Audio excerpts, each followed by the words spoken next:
This session will be chaired by Dr. Priyamali Jayasekara and Dr. Iranthi Kumarasinghe. Ladies and gentlemen, we have the honor of introducing the chairpersons of this session. Dr. Priyamali Jayasekara had obtained her MBBS degree from the University of California and was trained in emergency medicine and geriatric medicine at the Royal Bournemouth Hospital in the United Kingdom. She is a senior lecturer in medicine, head of the Department of Medicine, and the chair of Ethics Review Committee of the Faculty of Medicine at General Sir John Kotelawala Defence University. She is an honorary consultant physician at the University Hospital, KDU. She also holds the position of treasurer of the Sri Lanka College of Internal Medicine. Her research interests include acute medicine, infectious disease, diabetic, and geriatric medicine. She has over 30 publications in local and international journals and has presented over 50 abstracts at national and international forums. Dr. Iranthi Kumarasinghe had obtained her MBBS degree from the University of Colombo and is trained at histopathology and cytopathology at John Hunter University in New South Wales, Australia. She is a senior lecturer in pathology at General Sir John Kotelawala Defence University and an honorary consultant pathologist at the University Hospital, KDU. Currently, she is the head of the Department of Pathology and the head of the Division of Histopathology at University Hospital, KDU. She was the former head of the Department of Paraclinical Sciences as well as head of the Pathology at Faculty of Medicine at Sir General John Kotelawala Defence University. Her research interests include gynecological pathology, breast pathology, and cytopathology. Today, this session will be judged by Professor Sawithri Vimalasekara, Dr. Oshadi Diseva, and Dr. Waidyarathna. Thank you. Good morning. We will be starting the first technical session now. A few preliminary remarks. Each oral presentation will get 10 minutes. The first bell will ring after 8 minutes and then double bell will ring after 10 minutes. So please stick to your time allocated and we will stop at 10 minutes, right? And after that we will have a Q&A session of about 4 to 5 minutes. So we start with the first presentation that's on enhancing recovery and reducing severe acute malnutrition through effective management at primary care level. The authors are S.J.W. Withanage, S. Dias, S. Nawagattegama, GRNN Waidyarathna, and A. Karunanayake. The presenting author is S.J.W. Withanage.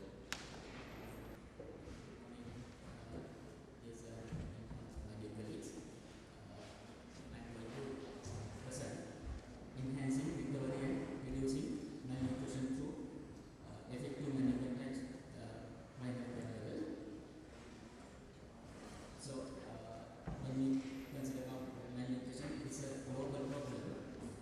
According to WHO, 2021, globally 7.5 million under 5 children were wasted and 16.4 million were severely undernourished. Severe acute malnutrition contribute over 1 million under 5 deaths per year. So, survival acutely malnourished children are at increased risk of developing stunting, various diseases and disorders, poor education performance and low productivity. So, when we consider about the associated factors, mainly continuous and recurrent infections, poverty, large family size, lack of health education, and poor sanitary conditions are causing the factors. When we think about the current situation in Sri Lanka, the current economic downturn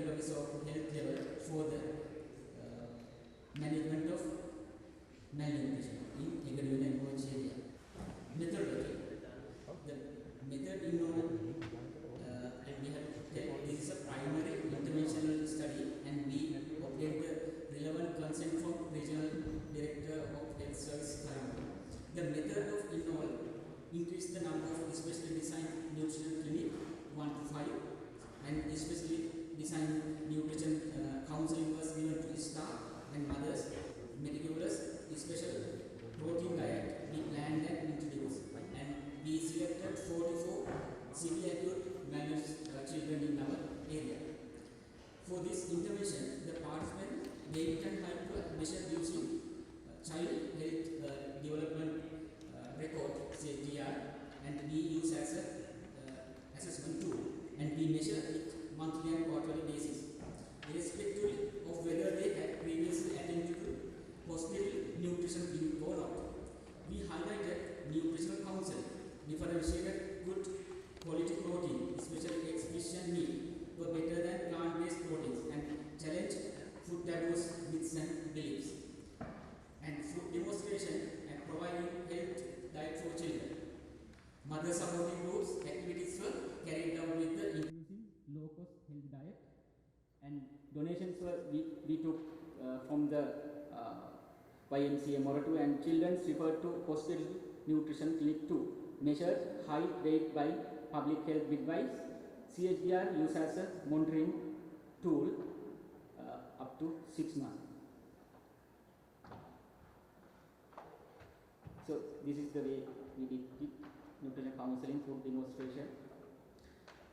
Results: out of 44, 33 children achieved recovery through meticulous, especially planned diet.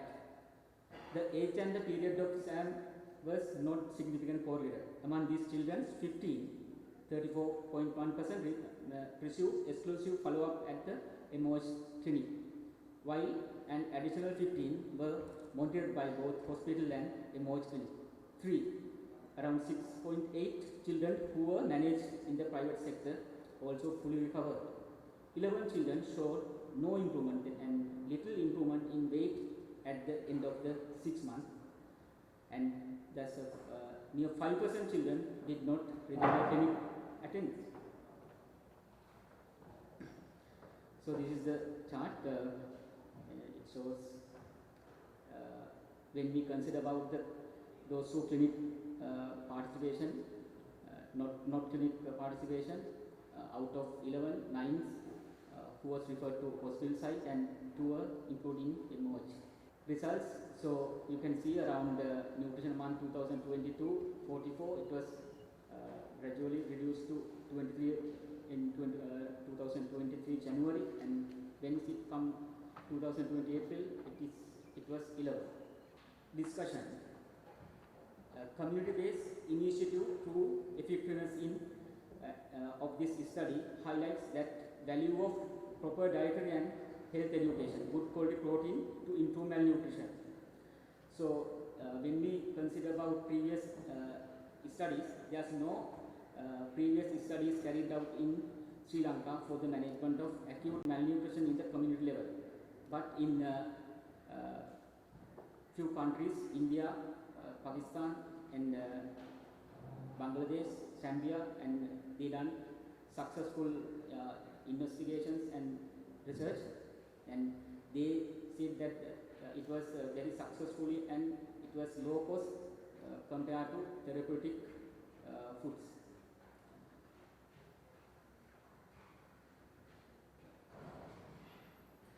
Limitations: more than 1/3 of SAM not on regular clinic follow-up at tertiary level due to economic crisis. There is no proper way to monitor their clinic follow-up at tertiary level, lack of communication between tertiary care and MOH level. Few refuse to eat egg, fish regular basis, need to further nutritional education for them. Lack of health education and lack of nutritional education at PHM level and parent level is a highlight. Lack of family support and poverty also contribute to increase malnutrition in the area. Lack of funds and blood investigation at community level also contribute to make a problem. Strength: malnutrition can be prevented even in an emergency situation with proper nutrition guidance and health education at the community level. Especially mother supporting groups can use as an empowering community. Increase nutritional knowledge among public health midwives and parents can be enhanced. Low cost diet, with the help of community, we can introduce compared to reduce therapeutic foods. Reduce health economic index level in primary level can contribute to prevention malnutrition in the country. Conclusion: 144 children diagnosed with SAM, 33 children recovered through meticulous planned high energy diet, and giving special care to nutrition counseling with high energy good quality protein diet can effectively treat severe acute malnutrition at the MOH level. Further facilitate blood investigation and special care should give MOH level to improve the malnutrition. Acknowledgement: study highlight the value of giving special care and nutritional counseling with high energy good quality protein diet can effectively treat SAM and the NAM in MOH level. Further facility special care should have to be provided. Recommendation: need further attention who are not long-term weight gain and who was not regular clinic follow-up. Need further attention on encourage clinic visit to hospital and MOH level. Need additional support to expert knowledge for the MOH areas, vulnerable groups, collaborate with regional director of health services and national level. Need instant direct communication with tertiary care and primary care on treating and preventing the malnutrition. So this is our references. Thank you very much. I think first I'd like to congratulate you for doing a study on a very topical subject. Right? My question is, you said high quality, high energy diet. Did not give us methodology. Sorry. Did not give details of that diet in your methodology. On Sri Lanka, when the way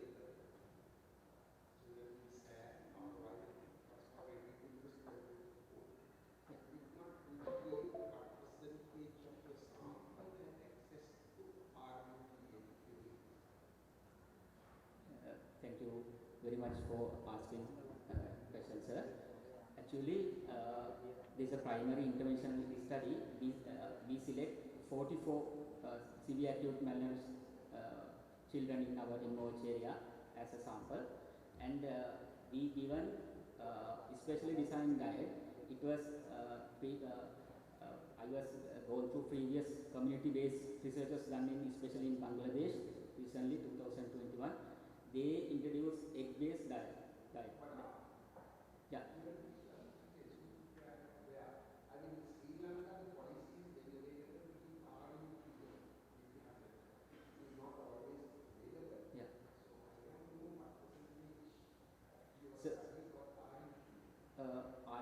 Actually, sir, the problem again that when even we advise to severe acute malnourished children with parents, due to this high economic crisis, they are reluctant to go to the hospitals.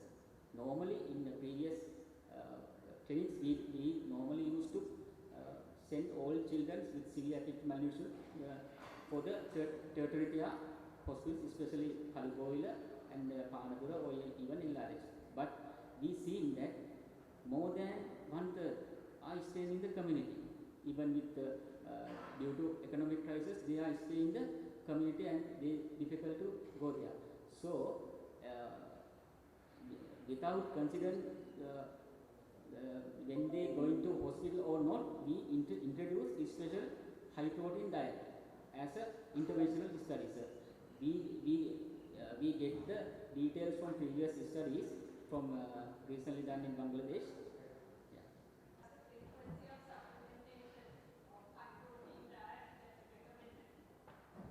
Yeah.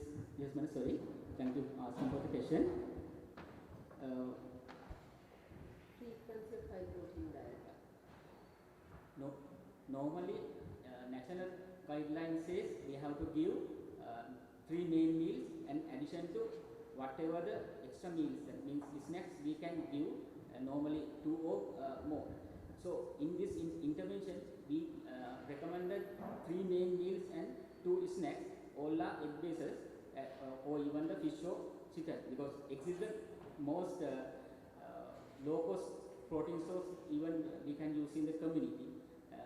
So on demand, as feeding this as previous guidelines given in breastfeeding or the nutrition guidelines, on demand we ask to give. these children eligible for Triposha, and is Triposha part of the supplementation? Yes, madam, problem is even we consider about the primary care, the supply and the supply chain of the trippers also broke down during last few years, and it's still not strength. So yeah, there's a lot of issues, not only from the economic side, also from the government side. There's a and also just another question about how many out of a total sample population of about how many clinic patients did you select this 44? Normally there's a daily clinic input about how many patients and how many got recruited into this? Yeah, we selected 44 severe acute malnourished children, but some of them are we refer to new tertiary care, but they are not around 30 or not came to our clinics, but others we monitor with our health, and anyway we got the details from the public health midwife and they. Thank you very much. Actually, you are addressing a very important part of nutrition business. I mean, because of the economic crisis, the children are the ones who are most compromised, and it's a nice study. Another suggestion from this is that subclinical nutrition is also very, very prevalent in Sri Lanka. And I think that middle group that comes within the, now you're taken the ones below the red line in the growth and development chart.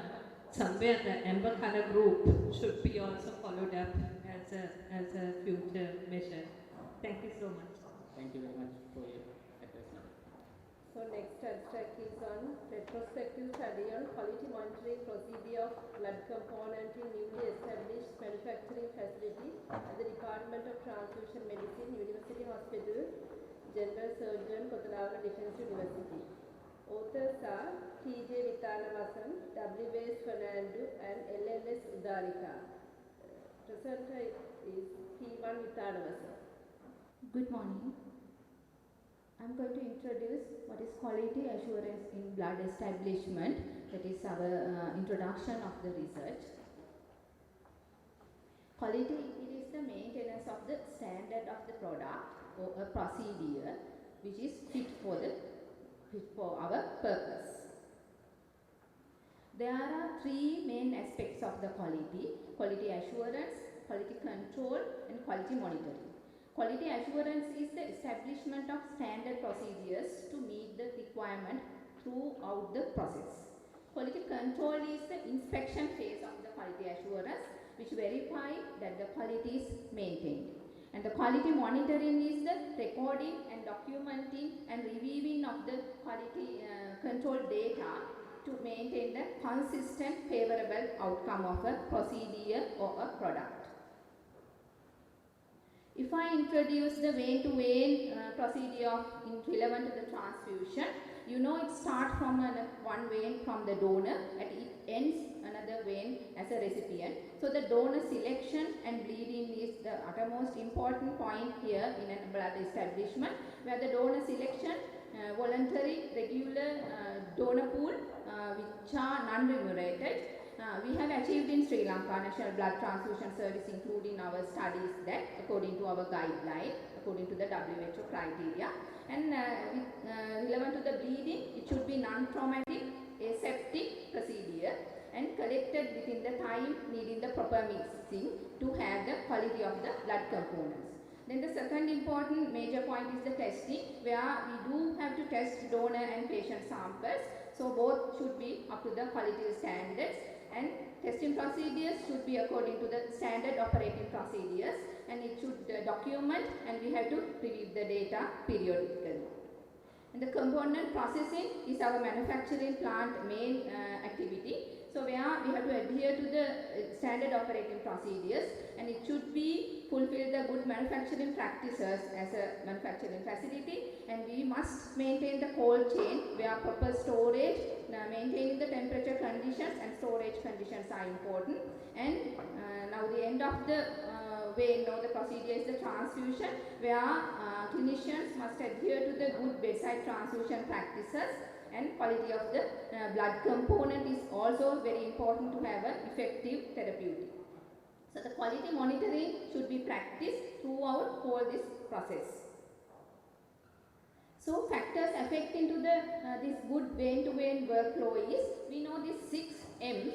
Men, we have trained staff, method should be according to the proper methodology, standard procedures, and material, we have to do the procurements of the consumable very well planned and according to the specifications, and machines we have to validate, calibrate and maintain according to the guidelines, and we have to do IQCs and EQCs as the monitoring procedures, and we must have a good main infrastructure facility to do all these things. So if this fails, what will happen? So this is the justification. So that directly it affects the donors as well as the patient safety. There would be morbidity and mortality in the recipients, patients, and donors will lose the confidence in the donation within the facility if we don't maintain our quality, and it compromises the staff safety as well, and there will be health hazards, and there will be wastage of the resources, and ultimately loss of credibility and the recognition of the facility. So with that justification, we have planned the retrospective study on the quality monitoring procedures of the component in our newly established manufacturing facility. So these objectives generally evaluate the internal quality parameters of the components at our facility, and specifically to assess the number of each components produced in relevant to the demand of each, and compare the quality monitoring parameters of each component according to the international and national criteria, and to calculate the number of transfusion transmissible infection screening reactive and confirmatory positive components, and to calculate the number of units discarded in each component type. So this is the methodology. We have selected March 2022 to 2023 period to study, and our main data collection modes were the blood bank management system BBMS, and we have some manual recorders also. We got the data from them, and our study population is the all blood units collected during the study period was included, and all components processed at our manufacturing facility included, and all TTI screening samples mandatory anyway included, and all component requests received to the blood bank included, and all discard of the components also included. So other than that, in our methodology, we have to do quality monitoring of the blood components according to the international guidelines, 1% of the total monthly production or 4 units of each component type if the collection is less than 400. According to our facility, it is less than 400, so we are bound to do 4 units per each month. So we have analyzed following quality parameters: volume, pH and cellular parameters, which will be in detail appeared to you for each and every component, and specifically cultures for the platelets. So these are the results. We have 1477 whole blood units during the period, where we have produced all amount into the red cell concentrates RSCC. Out of 1477, we have produced 1291 fresh frozen plasma and 1036 platelet concentrates. All these figures, that means our production and the decision are made on the demand of the hospital, plus the 10% of the each day, and according to the weekly national stock meetings conducted by the NBC, where they instruct us what to do and how to arrange our component production and availability of the blood bags, as this is the of course critical situation. Then the component demand versus supply versus the discard in our manufacturing facility. So red cell concentrates, we know it is 1477 we have done for the demand of 2048. Our red cell demand is high in our hospital, so we are deficient in near 30% of the demand. Fresh frozen plasma, anyway we have done 2291 for the demand of 380. We go in detail why this gap is there. So we have produced excess 70% of the fresh frozen plasma. And platelets, we have done 1036, our demand is the 350, and we have done excess 66 6% of platelet production. Supply to demand ratio in another way, that means we have done 3 units of red cell concentrate for the demand of 2 units, so we have to improve our sales 30%, and FFP produced 4 units for the demand of 1 unit, and 3/4 of these FFPs must be utilized for some other reason. So, and we have done 3 units for the 1 unit of platelet demand, that means 2/3 should be effectively used, we have to plan. So the component discard is like that. We are within the normal range of the national statistics. National red cell discard is 2.23 and our discard is 1.2, and other national figures are not available, but these are reasonable because these are the definitive reasons for those things. According to the national figures, mainly it is the expiry of the red cells, so we also have the same figures. TTI screening, we have 13 donors tested. So if I just do it in detail, HIV in our facility, there's no any screening reactive, where the national figures you can see. Hep B and C, they are reactive, but you have to note, we don't have a confirmatory testing in Sri Lanka for the blood service for Hep B and C.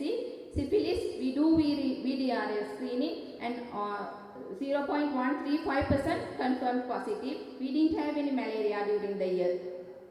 And the quality monitoring parameters, here when we see with the mean and the standard rate according to the international standards, our product volume, pH, HB 100% passed, and hematocrit 100% passed. Actually standard is over 75%. We have to meet the international standards, not the 100. There is a leave of 25% because of donor factors also coming into the play.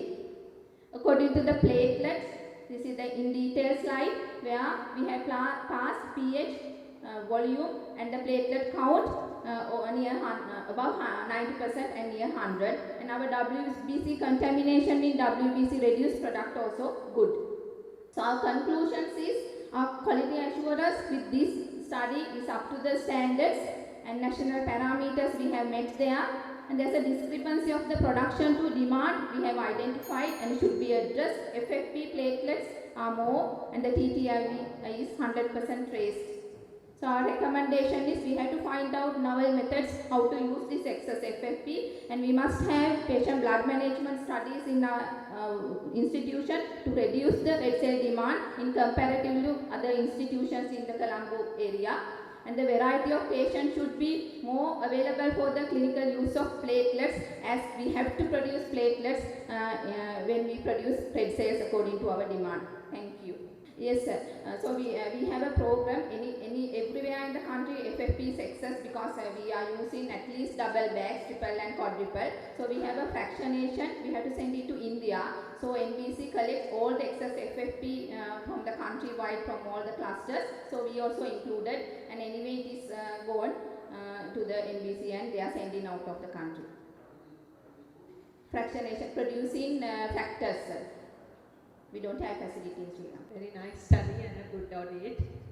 Just only that before discarding, is there any way that you can save the product and give it to another hospital or something?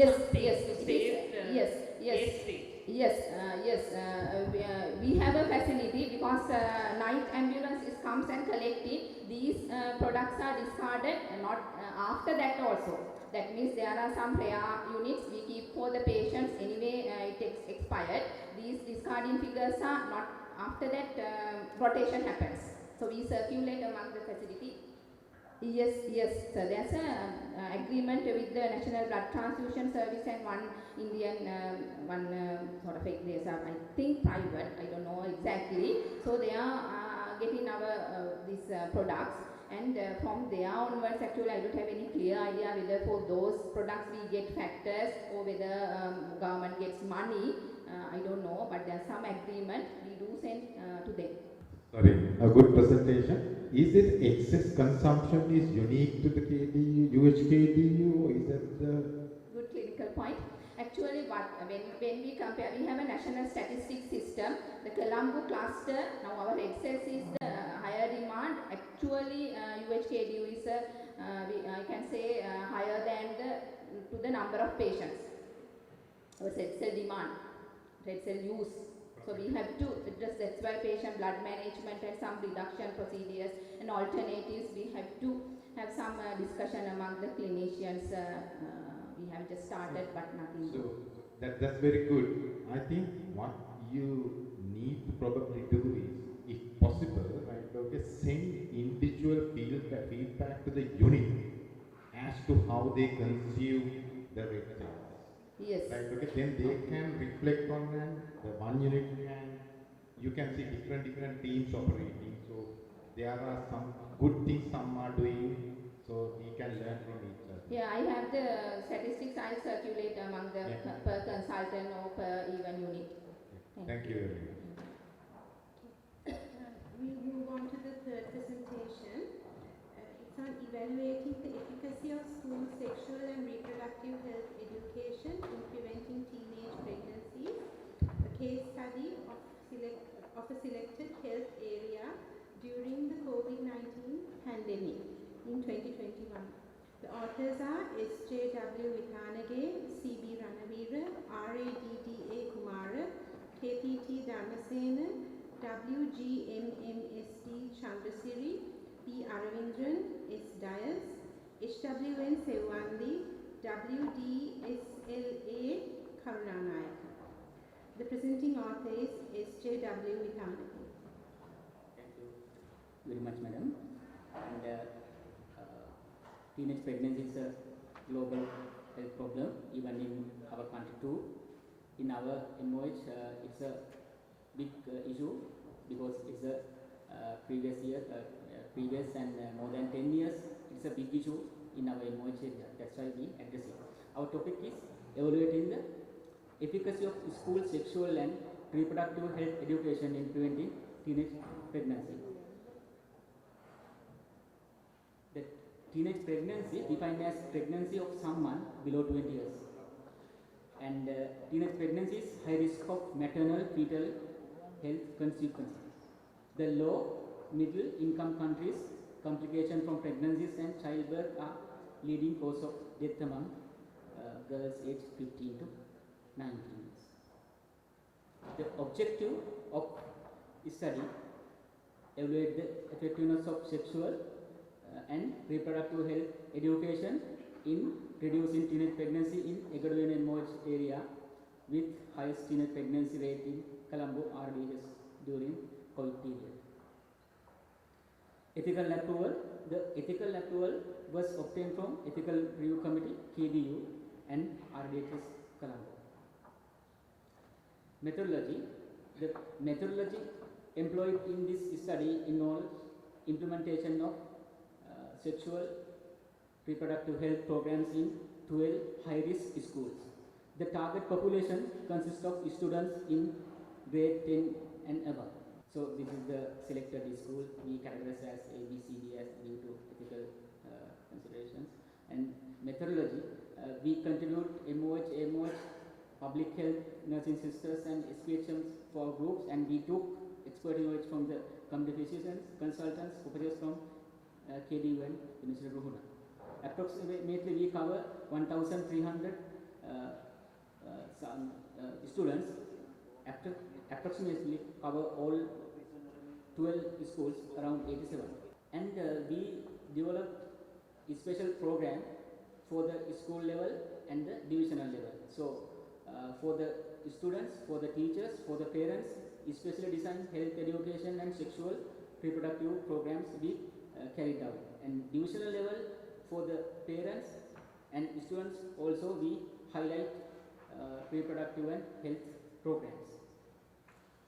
So this is the methodology we carried out in the schools. The result of the study indicate in 2021 the total 75% teenage mothers were registered within the area. Among these, 34 individuals belong to group 1, comprising teenage mothers attending schools and residents in the area, while the remaining 41 individuals were classified under group 2 non-residence area. Result, the age distribution when we consider revealed that 44 teenage mothers were aged 18 to 19 years and 28 were 16 to 17 and 3 were under 16. In 2022, after our proper health education program, the number of registered teenage pregnancies decreased to 68, and within this cohort, 28 individuals were classified as belonging to group 1, while 14 individuals were categorized under group 2. The age distribution reveals 48 teenage mothers were 18 to 19 years and 16 were between 16 to 17 and 4 were under 16 years. Results: there was a statistically significant reduction in teenage pregnancies within group 1 when we compare to 2021, and conversely group 2 experienced substantial increase in teenage pregnancies. The 2021, it is when we consider about school children, 34, 2022 it is reduced to 28, now up to even for the September it is around 8. Result numbers of teenage pregnancy: 2021 75, 2022 68. Now it's up to September 2021. Discussion: we have to go for the previous studies because it's a it will be useful. There's a previous studies done in hidden burden of adolescent pregnancy in rural Sri Lanka. Findings of Waidyarathna pregnancy cohort. They say there's in primary pregnancies 20%, 1/5 are teenage pregnant, and most of them are school children, and the main cause is lack of sexual and reproductive health education level. And also previous studies done in Sri Lanka, trend and causes by Kumari Thoradeniya. They say main causes, main reasons is social factors, low education, poverty, subculture, some religious beliefs, sexual violence, extreme poverty, and impact of war, lack of social opportunity and family conflicts, and also social pressure and misuse of technology and social media also highlighted. And another research, they said adolescent pregnancy and outcomes. It was done in tertiary care unit in eastern province in Sri Lanka. They said lot of antenatal and postnatal, even completion within deliveries are present when we consider about the teenage pregnancy. And one of sociologists done in the behavior pattern of the teachers of the school of some areas. They said the confidence level of education and delivering knowledge to students was very poor on when we consider the sexual and reproductive health education, and on the level of education ministry, the resources and the training programs are very low. And sexual and reproductive knowledge, attitude and behavior in school-going population in Sri Lanka. Another research done, they say less than 1 demonstrates satisfactory sexual and reproductive knowledge level, and they say highlight 1.7 were sexually active. They say 30 boys and 5 girls. Majority of with same-age partners. 57 used to contraception at first intercourse, and there is a imperative addressing the lack of sexual and reproductive knowledge. Go to the conclusions, and we have to think about the limitations too. All school students not participate for the special this sexual and reproductive health education. Around 20 to 13 normally absent, and we have to do another special program for them.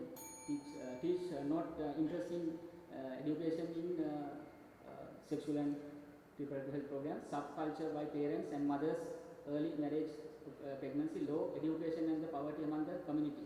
Instead, continuous education can improve the sexual and reproductive health and prevent teenage pregnancy. Positive feedback from school children, especially from females. Good support by divisional and educational directors and RDHS level.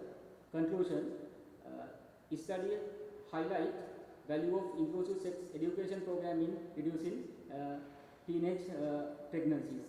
School-based initiative to effectiveness, but additional support is necessary for the non-resident teenage mothers. Recommendation to reduce non-resident teenage pregnancy mother need lead to intervene at the RDHS PDS level with the professional of education director through special programs, collaborate with MOH, and need a national policy to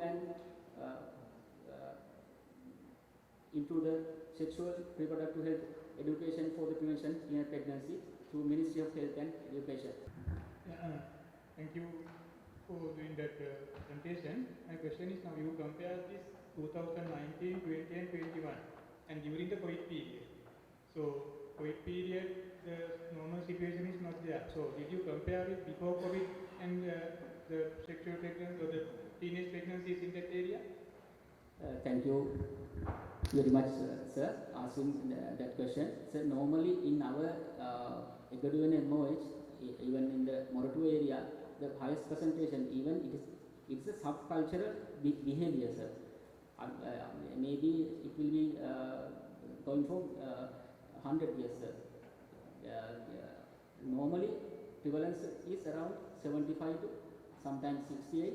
So it's a long-term behavior subcultural problem. So that's why we address here. That means with period it is reduced. Yeah. Normally it was 75% you said. Yes, sir. During your one 2019 it's about 20% it gradually reduced with your intervention. In the COVID period, sir, some sort of increase because some especially incidents occur because all the children in the homes. So some children came with the pregnancies compared to last year. But normally, sir, prevalence is around 75 to 68 and more than about. Can I ask a question? Now your teenage, it's like below 20 years. So above 18 is anyone can marry after the age of 18. Yes. So that people also included in their population. Yes. So they are legally married. 18 to 19 years. So they can have pregnancies and have children. So how do you, you have to do something for that part. Yeah, madam, thank you for asking the question. When we consider about in our area, normally parents are forced to marry and release their economic pressure from them. So normally they are living together even from the age of 14. So after when we identify these families, we encourage and ask for the marriage after 18 from our side and the regional secretary side. So, but that subculture is still there. We have to improve the further sexual and reproductive health programs. Now, prevalences during the prevalence of teenage pregnancies on school-going children are getting low. So, after we starting these special programs, and we encourage those who first places in the classrooms, most of them are female. We collect and gather even training programs, leadership programs to them and improve their life skills. But before these studies, there's no studies highlight only MOH Acute, but in our country with some studies, they highlight, national-wise highlights, there's a subcultural belief even for the religious, even for the some areas from north and east areas, not in the Acute. Sorry?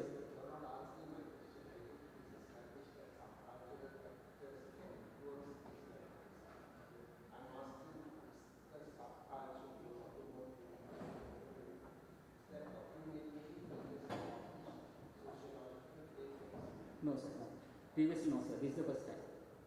What about community medicine projects? Our students, this area covered by our community medicine department?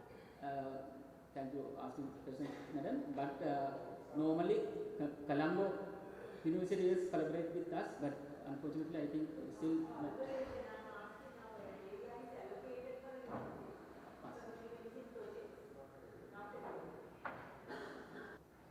Thank you very much for a very interesting and important abstract. We move to the other one.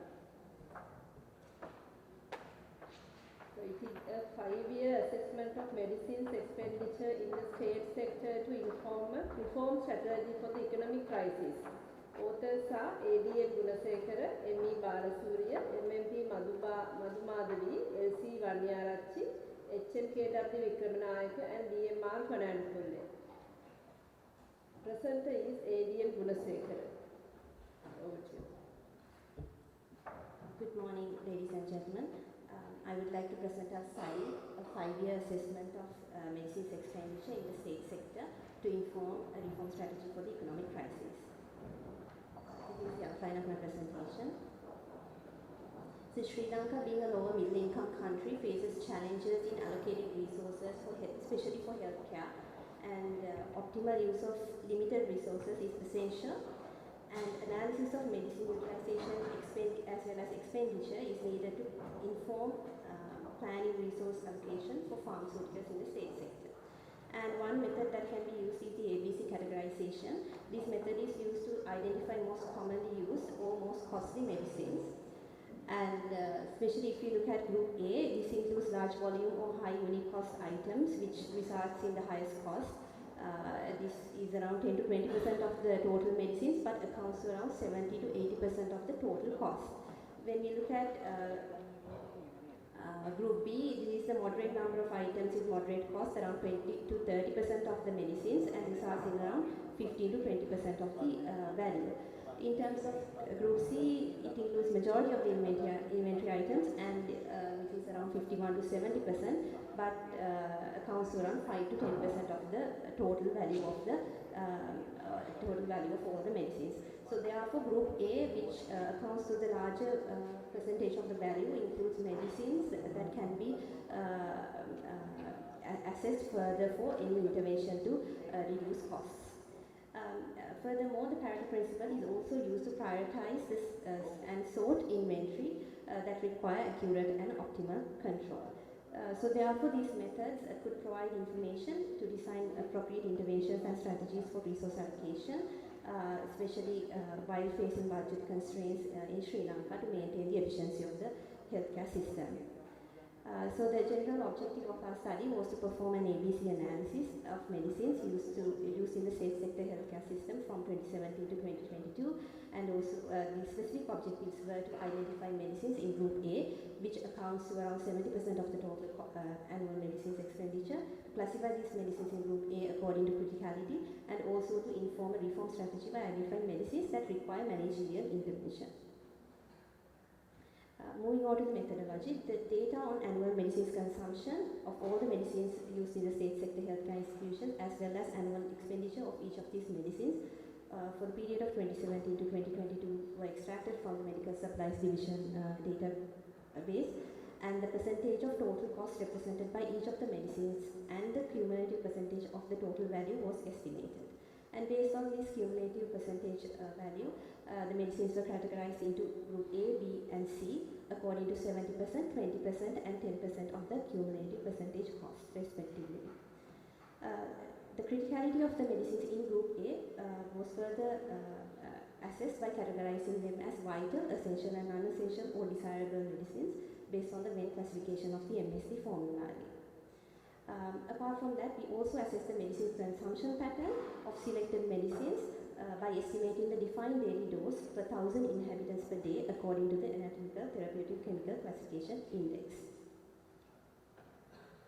With that, I'd like to move to the results. So according to our findings, the total cost of the items, all the medicines in the state sector varied during the time period, and there was a increasing trend up to year 2022. However, in year 2021 and 2022, the total cost had reduced. This was accompanied by the reduced number of total items that were purchased. Looking further into the group A, the average percentage number of medicines in group A, which accounted to 70% of the total cost, was around 12.7% during the time period, which ranged from around 11% to 14%. The number of items on an average was around 115 in group A, apart from year 2022, where the total number had reduced to around 90. For group B and C, the ranges of the percentage number of items were around 25%, which accounted to 20% of the total cost, and in Group C, counting to 10% of total cost. This ranged from around 65 to 69%. When we looked at the essential and non-essential medicines in Group A, there was a reduction in the percentage of essential medicines in terms of year 2021 and 2022, where it reduced to around 58%. However, the non-essential medicines had slightly increased during this period to around 40% in 2021 and 36% in 2022. When we compared the costs, the trend was also similar. The percentage cost of essential medicines in Group A had slightly declined over 2021 and 2022, while the percentage cost of non-essential medicines had increased to around 25%. Looking at some of the medicines that were among the highest cost, the top 10 medicines, these included medicines which had the highest unit cost, as well as some with the highest volume purchase. So this in the initial years included medicines such as trastuzumab and bevacizumab. By 2021, it had those medicines have slightly reduced in the order, probably resulting from the introduction of biosimilars as well as ceiling pricing. Some medicines such as human immunoglobulin and human albumin were among the top 5 throughout the period, and vital medicines such as tenecteplase were also present. Apart from that, some high volume medicines which are commonly prescribed, such as medicines for NCDs, like insulin, as well as atorvastatin and metformin, were also among the top 10. But in year 2022, however, we did not notice some of these medicines included in the top 10. Moving on to to name some medicines according to the highest unit cost. Now, these medicines mainly included monoclonal antibodies and some other medicines such as antiplase and tenecteplase. Now, these medicines accounted to around 7 to 10% of the total cost, even though mainly due to the fact that they had the highest unit cost. However, the number purchased for these items were limited, although it resulted in a higher percentage in the total Group A. Looking into top medicines that accounted to highest volume, majority of these items were medicines used for NCDs, and there were other medicines such as paracetamol and vitamin C, as well as omeprazole, which are commonly prescribed. However, if you look at the percentages of the total cost of each of these medicines, you can see that it is not that high. The highest was around close to 2% from each one medicine with the highest one. Further looking at the consumption pattern, we also looked at the consumption pattern of some of these medicines as they were highest volume medicines. If you can see the first image, which showed the consumption pattern of some medicines for NCDs, metformin had shown a slight decline in year 2022. It reduced from 15 in 2018, 15 DDDs in 2018 to around 13 in 2022. And also, if we further looked at medicines such as losartan potassium, this also showed a decline in DDDs from 54 in 2020 to around 45 in 2021 DDDs per 1,000 inhabitants per day. And a similar reduction was also observed for medicine like atorvastatin. This also showed a decline in the consumption from year 2020 to 2022. And although if you look at some other commonly prescribed medicines such as paracetamol, this had also shown a slight decline in comparison to year 2018. In 2022, this had reduced to around 70 DDDs per 1,000 inhabitants per day. But if you look at a medicine like vitamin C, this had not changed much in comparison to 2018 and 2022. So overall, some highlights were that the medicines, overall medicines had reduced in year 2022. These include medicines for essential medicines, and the consumption pattern of some essential medicines had also shown a reduction. High unit cost medicines resulted in high percentage of the Group A, such as monoclonal antibodies, immunoglobulin and albumin, which may require interventions to reduce cost as well as improve rational use.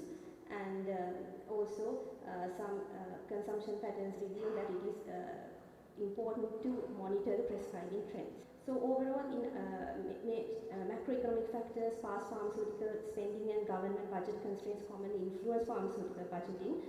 However, factors such as tracking pharmaceutical utilization and expenditure, population burden of disease, and coverage determination of new medicines are used in other countries such as OECD to inform decision making using tools and setting standard criteria for priority setting, as well as inclusion of medicines to health benefit packages.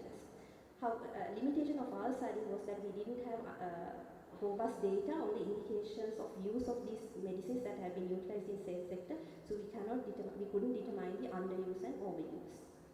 So overall, some of the recommendations are that utilization tracking for essential as well as non-essential medicines and implementation of adherence to end-user guidelines are recommended to ensure optimal utilization of the medicines that are available. And health technology assessment by assessment of clinical benefits, cost effectiveness and budget impact of some new, during the introduction of new medicines to the state sector healthcare system will be beneficial. And in order to lower costs, assessing aggregated demand by multiple centers, manage entry agreements as well as group negotiations could yield potential lowering of costs. Some other factors would be criticality of medicines, epidemiological trends and prescribing patterns to inform prioritization and budget estimation. So these are some of the references. I would like to thank the organizing committee of the IRC as well as all the authors of the study. Now the paper is open for the discussion. It was actually based on the VEN classification that is available in the MSD. So I think they consider the essential list of essential medicines and WHO recommendations in order to categorize this, and also some other factors like the consumption, the most priority medicines. And they also have a priority list, to my understanding, which was also updated very recently. But the classification we used here is the MSD classification. There might be some discrepancies or changes if we compare with the current essential medicines list, WHO recommended list. Nice presentation, thank you. I just want to ask you, out of this presentation, with the state sector expenditure going down post the pandemic, 2023, etc., is there any data in the public domain? Expenditure is actually going up substantially. Is it the total combined cost is the same or any different? Yes, thank you for the question. So this is basically focusing on the state sector, and the cost is based on the annual volume that was purchased, and this did not include the private sector. However, of course, it could be, if we analyze it, there could be a trend that the out-of-pocket expenditure could be increasing, because even though the consumption had reduced, this might be due to the shortages in the state sector. This in your one there was antiplace is about the telectaplace. Is it the usage or the cost? That was based on the cost, unit cost. So it had changed over the... Because there were few strokes but more MIs. Both antiplace and telectaplace are among these high unit cost things that we basically on only unit cost. It had also changed over, like let's say from 2019 onwards, some of the unit cost for antiplace had slightly declined. This was only for the unit. Thank you for that presentation. It's a general question now. Your period is covering COVID. So is there any, can you generalize this data when you compare the non-COVID period and the COVID period? Because the consumption may be changed during that period. It is. Yeah, thank you very much for the question. We also identified that issue.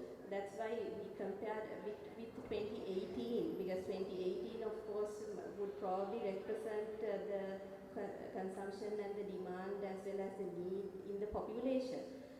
But still we found that some medicine consumption had even reduced rather than 2018, even though without considering the COVID period, because there might be changes. Okay, thank you very much. We'll move to the other one. This presentation is on correlates of disease outcomes in patients with COVID-19 admitted to intensive care units of University Hospital, Kotelawala Defense University. The author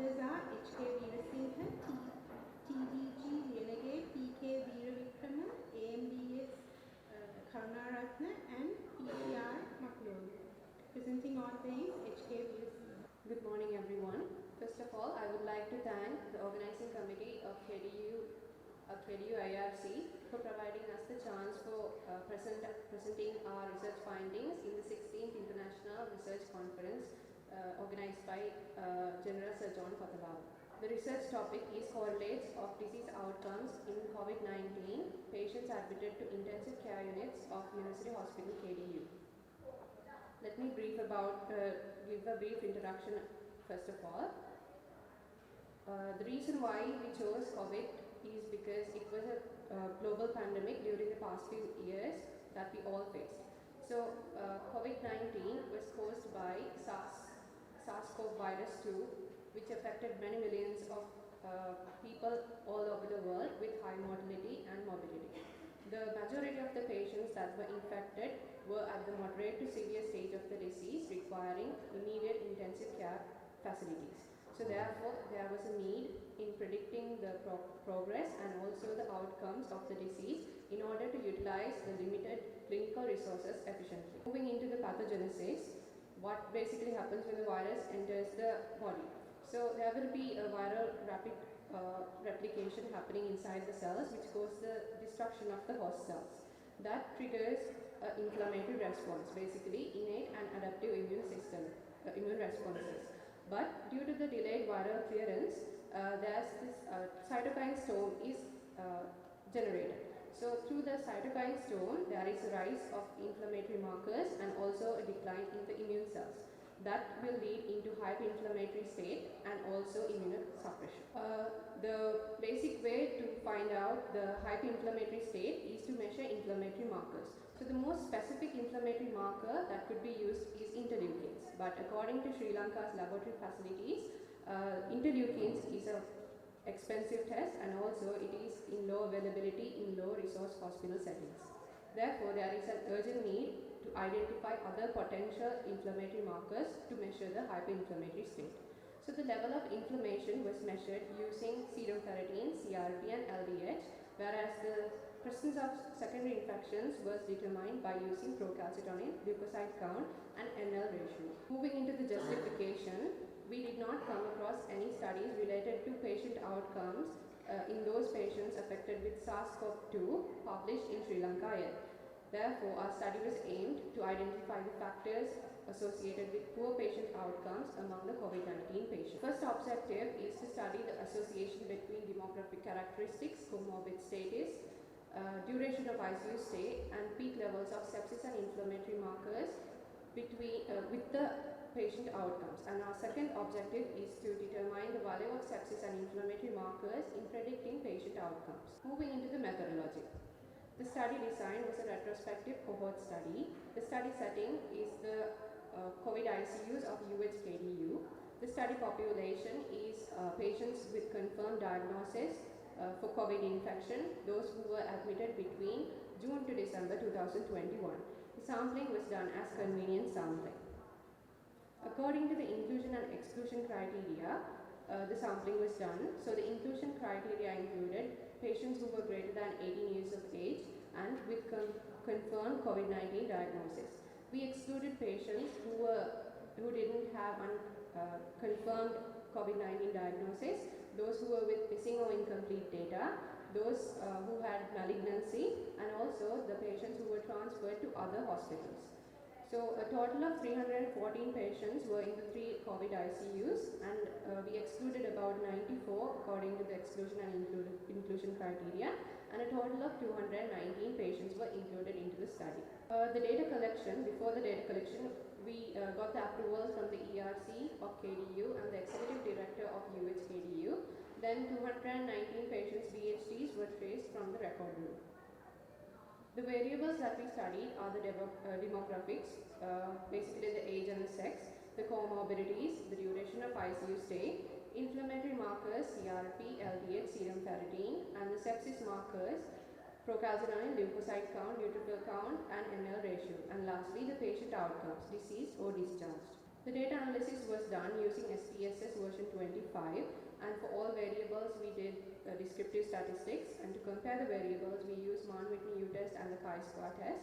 The bivariate logistic regression was used to assess the value of the inflammatory and sepsis markers in predicting the patient outcomes. Moving into results, Patient outcomes versus demographic characteristics and duration of ICU stay studied by chi-square test.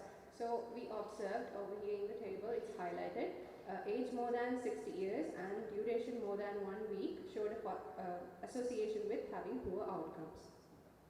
Moving into patient outcomes versus comorbidities measured using chi-square test. So as highlighted over here, patients who had more than 2 comorbidities and patients who had diabetic mellitus, hypertension and renal diseases were showing an association with poor patient outcomes. The graph over here, which shows the association between patient outcomes and comorbid disease. So basically the patients who had diabetic mellitus, hypertension and renal diseases, they were more prone in getting poor outcomes. Association between patient outcomes and inflammatory markers measured using Mann-Whitney test. So as highlighted over here, the peak values of CRP and LDH were higher among the deceased group. That shows a statistically proven association between the patient outcomes. Association between patient outcomes and sepsis markers. Again, the Mann-Whitney test was used. So all the sepsis markers over here, they showed a statistically significant association with poor patient outcomes. Sepsis and inflammatory markers predictive of poor patient outcomes. We use the bivariate logistic regression analysis for this. So out of all the inflammatory and the sepsis markers that we studied, CRP was identified as the best predictor of poor patient outcome. Moving into discussion, SARS-CoV-2 induces the cytokine-mediated inflammatory response, which leads into worse outcomes. So the patient outcomes, they are influenced by the extent of the cytokine store, that is mainly mediated by the interleukins. So patients who had impaired physiological reserves and with weak immune system, they put the elderly people into a higher risk of mortality, which is also compatible with our research findings. Patients who had comorbidities such as diabetic mellitus, hypertension and renal diseases, they were also more prone in getting a bad outcome, a higher percentage in higher mortality. That is also similar to our research findings. Patients who had long ICU stay, they were also with poor outcomes, which might be due to sepsis and other complications. CRP and LDH, they were shown at an increased level in the disease group, which is also due to the hyperinflammatory syndrome. Serum ferritin did not show a significant association, which is in contrast with other studies. That is basically because our sample size was low, so that might have affected the validity and the generalizability of our results. Procalcitonin, it was higher among the disease group, that is indicative of the sepsis-associated poor outcomes, which is also in line with our results. CRP, out of all the other markers, was shown as the best predictor for poor patient outcomes. That is also confirmed by the study. Conclusions, out of all, there's a lot of multitude factors affecting the outcomes of patients with COVID-19 pneumonia, but among them, old age greater than 60 years, multiple comorbidities such as diabetic mellitus, hypertension and renal impairment, and also having a longer ICU stay was highly associated with having bad patient outcomes. Among the inflammatory and the sepsis markers that we studied, CRP was identified as the best predictive marker of poor patient outcome. Moving into limitations, inability to track incomplete data because our study was a retrospective study. We also had a lot of missing values in some inflammatory markers. Serum ferritin was not included into the bivariate logistic regression as it had a lot of missing values, and inability to measure more specific markers such as interleukins was also a limitation. Recommendation, we recommend to conduct a prospective study regarding this and also to use more specific inflammatory markers, and lastly to generate cutoff values and inflammatory indexes to predict the outcome of the patients. These are our references. I would like to acknowledge all the healthcare workers who took great effort in taking care of the critically ill people during the COVID pandemic, and a special thanks to the record room staff. Thank you. Consider about the vaccine. We were only looking, some people were vaccinated. Yeah, it was introduced. Some people were vaccinated and some were not. because like the patients are very limited. So if we consider about the vaccine also, then our sample size would be reduced a lot. So our validity will be interfered with that. Sorry?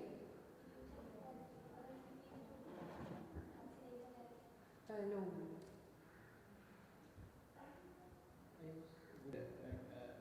Infection, underlying comorbidities such as pre-existing heart failure and coronary artery disease or underlying premorbid lung disease had a significant effect on the outcome. So those two variables are not included in your, it's easy things to clarify from the patient. They were not included in that. Any idea if you actually check it or whether? Thank you, sir. The question wasn't clear. Underlying heart failure or coronary artery disease and underlying pre-existing lung disease. Yes. Those things have a huge correlation with mortality in a post-COVID infection. Yeah. So that I didn't see whether did you actually consider or include in your multivariate analysis. Thank you for the question, sir. Those kind of things, the coronary diseases and the lung diseases weren't considered because like we excluded those kind of patients because they already their immunity is already compromised. So because of that we used the patients with comorbidities such as those three that I mentioned and we did not consider those kind of patients. I think I appreciate your attempt at modeling to do a binary multiple logistic regression. But I did see when put them so fast, I did not see the model parameters which are very important. What percentage of variation is model is explained by your independent variable? The bivariate logistic regression? Yeah, because you put only the biomedical parameters. There are many other parameters that determine the outcome, and therefore the model may not reach saturation point, that may not be complete. So many issues were also raised in the explanation. Other factors, you had age, I think comorbidities, I don't know if you had sex also as variables. So is there any particular reason that you left them out in your model? Basically we wanted to find the association of the best predictive marker. So we used the inflammatory markers and sepsis markers only. We didn't consider the other factors. Yes, but in a model, for completion of saturation of the model, you need to put in others. Otherwise, it might only explain 1%, 2%, 5% of variation. So there are many other factors. So it's important to show model parameters plus the variables you put in and the significance. Yes, sir. Thank you. Thank you. There's another Yes, just a quick question. First of all, congratulations for an excellent presentation and a reasonably very well designed study. Now, my question is, you are looking at the outcome. Now, did you look into the timeline of the disease in each one of these recruited patients? Because what sort of interventions are done, timeline of the disease can have impact on the outcome. So what's that factor looked into? The patients in the recruited patients, were they essentially in the viremic phase, the inflammatory phase, and if so, what are the specific interventions done, sort of a sub-classification? Because that also could have had an impact on the outcome other than the inflammatory markers you looked into. Yes, sir. We only decided about the outcome, whether they were deceased or discharged. Rather than that, we did not analyze about the stage, like whether they are progressing or the disease progression, we didn't analyze about it. Only the outcome based on the two groups. The issue is the outcome can be determined by the intervention, the sort of treatment that was given to a patient. Yeah, the If treatments there was no uniformity, in this recruited group, and also the time of what intervention, at what point in the timeline of the disease. Say, for instance, if steroids were given, whether steroids were given, if it was given in the viremic phase, it could have had a serious impact on the outcome. On the contrary, if steroids were given late in the disease course, at the phase of inflammation, that would have had a beneficial impact. Like that, was sort of a sub-analysis done in coming to conclusions of the outcome? Yeah, we could have studied the timeline as well, but according to the limitation of of time and everything, we did not study, we did not go beyond the outcomes, disease and discharge. We didn't study about the progress and the timelines. Thank you. We'll move to the last paper of the morning session. It is on prediction of biomarkers to detect severe dengue in the acute stage. Authors are AKarunanayake, H. Nawagattegama, Iranthi Kumarasinghe, and AD Silva. Presenter is AKarunanayake. It is a great honor and privilege for me to have this wonderful opportunity to present our research on the stage of the 16th International Research Conference of General Surgeon Kotelawala Defense University.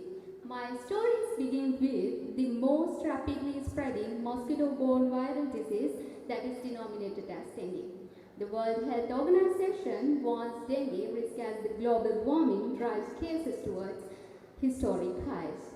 But there is no specific treatment yet for dengue, but early detection and access to proper medical care lowers the fatality rate below 1%.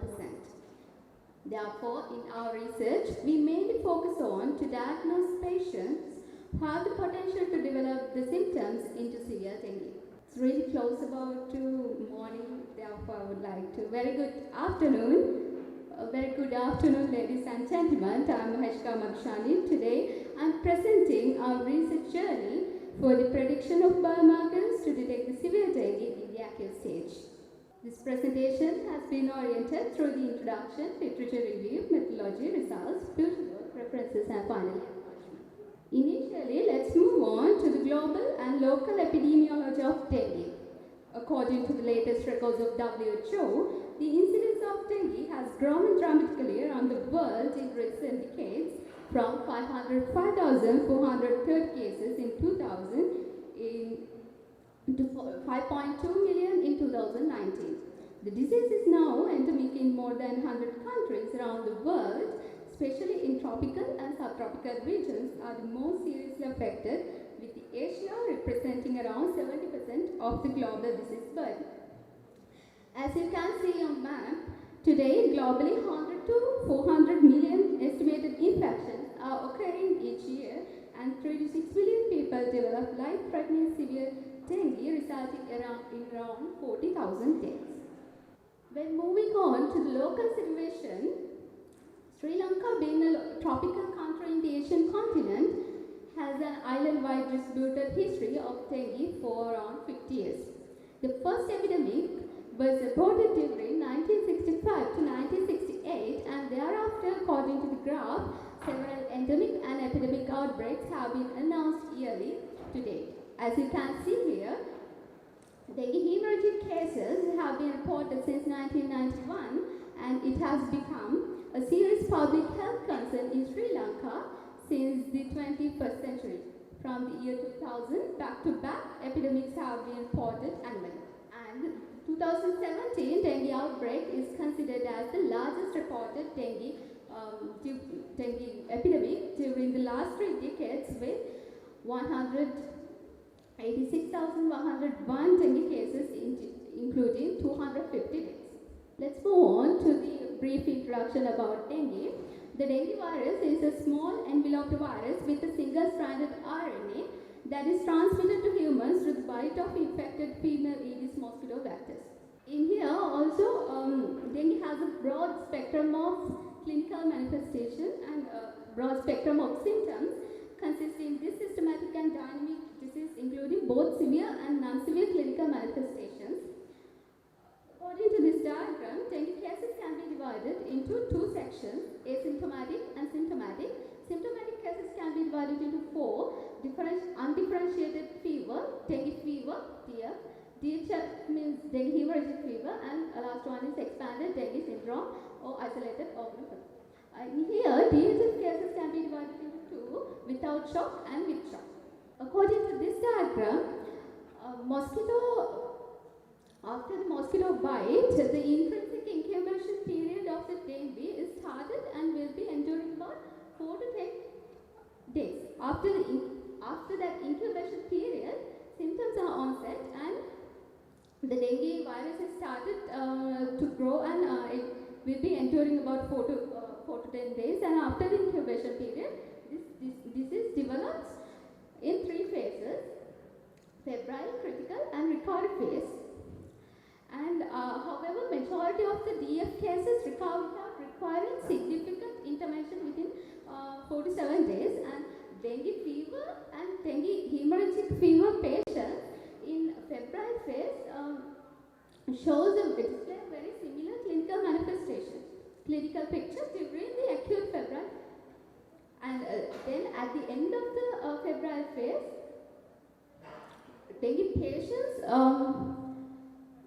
at the end of the febrile phase, majority of the patients will have dengue without warning signs. Those patients proceed to the recovery phase directly, but certain patients, almost all about less than 10% or less, with warning signs will proceed to the critical phase. These patients have a high risk of developing severe dengue. Under this innovation, we focus on finding a historic, we focus on finding a diagnostic method using biomarkers to recognize DHF patients during the acute febrile stage prior to developing severe symptoms, which it symbols in a question mark. Okay. Now I have a question. Here, what is the significance of this study? According to my point, there is no specific antiviral treatment for dengue fever. Still not any specific antiviral treatment. So management with supportive care and intensive monitoring with meticulous fluid control is the only treatment that is relatively simple, inexpensive, and very effective in saving lives and reducing hospital burden as long as correct and timely interventions are introduced. However, during dengue epidemics, it's very difficult to provide intensive monitoring for each and every patient. Therefore, a prediction of severe dengue patients could permit more efficient patient triage, which is important to provide the best supportive care and decrease morbidity and mortality. When moving on to the literature review, this reveals a main requirement of an ideal biomarker is the capability to early recognize patients who have the potential to develop the severe dengue. In here, mainly 4 categories of biomarkers associated with dengue severity: host immune activation markers, endothelial activation markers, biochemical markers, and host genetic markers. And also the latest recent studies have been carried out mainly under 2 different experimental designs. The first and the most common method is proteomic level 1 level studies to identify suitable biomarkers associated with dengue severity.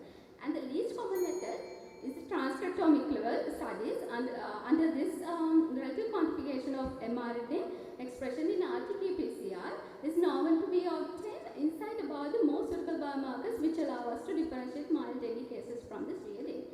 In here we have selected 6 mRNA markers: IL-6, IL-10, LTF, TGF-beta, CRQ, and RASF5. Then here is the role of these markers we selected in dengue severity. As you can see here, IL-6 and IL-10 have a specific function in immunopathology of dengue, but other 4 genes have not very specific function, still might have, but it's not discovered yet. And since we are pushed for time, let's briefly undergo the methodology. The experimental design has proceeded from sample collection, TBM cancellation, RNA extraction, then QRT-PCR cytogrid-based method, and finally the data interpretation. Here is the results we got. This graph represents the mRNA level of IL-6. In here you can see IL-6 has upregulated and other 5 genes are downregulated. And downregulated in DHF compared to DF patients during the acute phase of the dengue infection. Also, we did the statistical analysis, and it has revealed significant differences can be found for UQCRQ and RASF5 gene expression levels in DHF patients and DF patients. And therefore, in conclusion, our research has been carried out to mRNAs such as highlighted, UQCRQ and RASF5 as the most suitable biomarkers to diagnose severe dengue in the acute stage. This is something very preliminary research research and ongoing research, and this is a preliminary outcome of our study. And here are the references and acknowledgement. That brings us the end of the presentation, and at the last minute I would like to highlight this powerful statement: every ending will create the space and opening for an amazing new chances. Thank you so much for your interest and attention. Thank you. Now paper is open for the discussion. Your objective of this study is to predict disease severity based on an assay of the biomarkers. Am I right?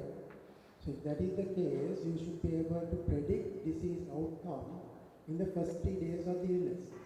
That is the phase in which both DF and DHA behave in a similar way, clinically. And we cannot predict, very precisely what group of patients in the febrile phase will progress to plasma leakage or straight away into convalescence. So if you are going to make use of a biomarker to predict and select this category of patients who need close monitoring to detect plasma leakage right at its inception, we need to have that information within the first 3 days of the illness. So was that issue addressed in this study? Yes, actually I didn't include the data of this, that CD values and fall changes. I didn't include it because we are going to modify this method into a diagnostic kit and to get the payment. Therefore, Dr. Darshan also said me to don't include the other methodology part to reveal the results. But we got the fall changes by relative quantification method in mRNA. No, the issue is the time of recruitment of these patients into the analysis, into the what stage of the illness are you recruiting this patient for this study? Yeah, we got the blood samples for acute febrile state. Yeah, acute. Thank you. You're using the word prediction. Something predict means it should be able to forecast how disease is going to change to the better or the worse based on these criteria.